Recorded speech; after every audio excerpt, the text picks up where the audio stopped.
Jaime Lannister é um nome que divide opiniões, não é mesmo? Hoje, a gente vai mergulhar fundo na mente de um dos personagens mais complexos e fascinantes da ficção. Vamos tentar ir além do bem e do mal para decodificar o que faz ele ser, bom, o que faz ele ser o Jaime. Porque, de um lado, a gente tem o cara que empurra uma criança de uma torre sem nem piscar, do outro, o cavalheiro que quebra o juramento mais sagrado para salvar 500 mil de pessoas de serem queimadas vivas. Parece que são duas pessoas diferentes, né? E essa é a grande questão que a gente vai tentar responder. Como uma pessoa só pode ser essas duas coisas ao mesmo tempo? E olha, isso aqui não é uma aula de moral, mas sim uma investigação, quase como montar um quebra-cabeça psicológico. Essa pergunta herói ou vilão, na verdade é quase uma armadilha.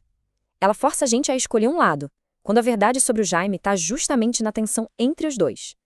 Para entender de verdade, a gente precisa de uma ferramenta diferente. Uma que olha para o jeito que a mente dele funciona, e não só para o resultado final das ações dele. A ideia aqui é que a chave não está na ética, mas na psicologia.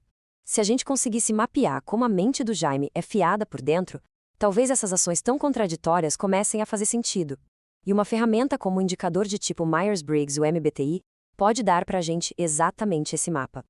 Depois de analisar com calma, um código se encaixa no Jaime Lannister de um jeito impressionante: ESTP. Vamos usar esse perfil não como um rótulo para colocar nele, mas como se fosse uma lente para a gente poder enxergar melhor o homem por trás do apelido de regicida. O tipo ESTP é muitas vezes chamado de o empreendedor. É o perfil de alguém super focado na realidade imediata, que resolve problemas com lógica e está sempre buscando ação. Ou seja, é o tipo de pessoa que se dá bem num campo de batalha e morre de tédio numa reunião do conselho. O retrato do Jaime já começa a ficar mais claro. Mas um tipo MBTI é bem mais do que só 4 letras. Pensa nisso como uma caixa de ferramentas da mente, com 4 ferramentas principais. E a ordem delas, que a gente vê aqui, é tudo. A dominante é o martelo, a que se usa para quase tudo. As outras são mais específicas e a última, a inferior, é aquela que a gente mal sabe usar e que só aparece em momentos de muito estresse. Ok, vamos abrir essa caixa de ferramentas então, começando pela mais poderosa de todas no kit do Jaime, o martelo, que basicamente define a existência dele. A função dominante dele é a sensação extrovertida, ou C.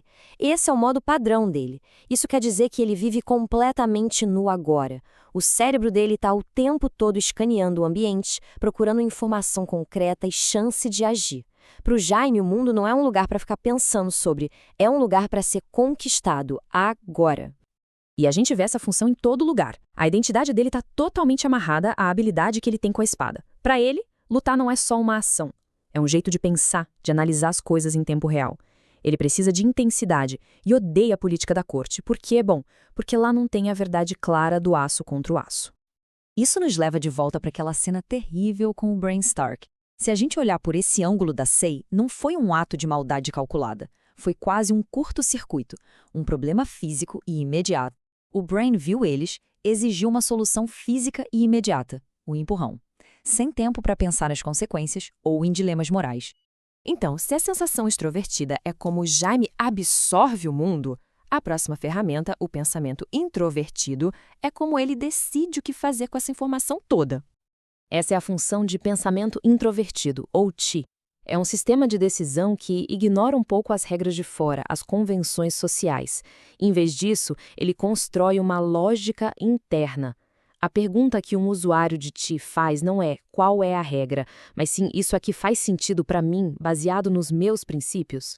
Essa citação dele é a personificação perfeita do Tim Poe.